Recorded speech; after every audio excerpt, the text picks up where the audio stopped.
La boucherie et la reconversion. Moi j'ai un parcours professionnel d'abord axé dans les médias dans lesquels j'ai travaillé pendant une dizaine d'années. Ensuite je suis parti vers le marketing promotionnel et aujourd'hui je réoriente ma vie au niveau de la boucherie. Donc je suis en phase d'apprentissage. Je fais un CQP, certificat de qualification professionnelle, qui en octobre devrait me donner un diplôme pour pouvoir à terme reprendre une affaire à Paris. Le parcours. Oui, effectivement, à 40 ans, c'est une drôle de reconversion, mais bon, tout d'abord, c'est une passion que j'ai eue par la chasse. En rentrant avec mes parents de grandes journées de chasse, il y avait toujours du gibier à dépouiller, à dépecer, et puis à faire des petits rôtis, à faire des préparations. Toujours eu un grand plaisir pour faire ce genre de petits gestes. Alors je faisais ça maladroitement. Et puis il y a 2 ans, à Noël, on a tué le cochon chez un agriculteur. Et là, c'était pendant mes vacances et à 5 heures du matin, j'étais au taquet, j'étais comme un fou et à la ferme. Et en discutant avec des amis, ils m'ont dit mais si vraiment ça te botte à ce point-là, tu devrais creuser un petit peu. Et donc j'ai fait une petite étude de marché, regarder un petit peu les tenants et aboutissants, savoir si professionnellement parlant il y avait des débouchés. Et puis c'est vrai que le challenge d'être entrepreneur avant tout, ça m'a vraiment botté. Et c'est là que je me suis dit, allez, vaille que vaille, franchis le cap. La démarche. La première démarche, ça a été de trouver l'école qui était capable, en un minimum de temps, de me donner la formation nécessaire. Et donc là, grâce à des relations, j'ai pu trouver une personne qui avait à peu près fait le même parcours que moi, que j'ai contacté, qui m'a tout de suite orienté vers l'ENSMV.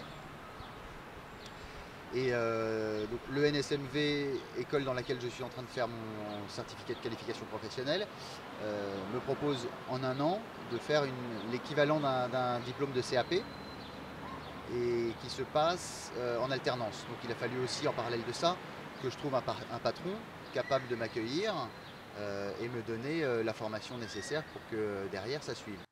L'état des lieux de la boucherie. C'est que les bras manquent énormément.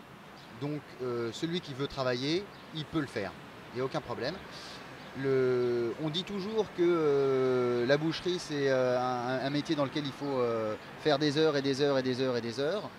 Moi, je vois aujourd'hui les gens avec qui je travaille, ils travaillent 9 heures par jour, donc c'est un petit peu plus que la moyenne, mais bon, ça reste quand même complètement tolérable. Et puis, c'est un métier dans lequel, si on en veut, si on a de l'ambition, eh ben on peut arriver à avoir des salaires qui sont plus que significatifs. La boucherie et l'emploi. Mais pour une activité salariale, il y a vraiment une demande de la part de tous les patrons de bouchers qui existe vraiment. Voilà, et cette demande ne va faire que s'accroître dans les années à venir parce que voilà, C'est sûr, moi je on le manque vois de aussi, bras. puisque je suis en parallèle de ça en train de rechercher des fonds de commerce à reprendre. Des bouchers qui sont en train de partir à la retraite ou qui vont partir à la retraite cherchent des repreneurs. Leurs salariés sont aussi, je dirais peut-être en fin de cycle professionnel. Donc il va falloir qu'une nouvelle vague de jeunes bouchers reprenne ce flambeau. Aujourd'hui, notamment à Paris, il y a une véritable demande du consommateur, du retour au bon, du retour à la qualité, au service. Parce que ce qu'on trouve dans les proximités, les supermarchés de proximité, les viandes en barquette, etc., ça va un petit peu, mais au bout d'un moment, on a envie de proximité. On voit que les boulangers sont en pleine expansion, que les petits cavistes sont en pleine expansion, que les fromagers pareil. Donc redonnons un petit peu à la boucherie ces C'est arts l'aide de de noblesse, noblesse, c'est quoi, l'aide de voilà. noblesse, absolument.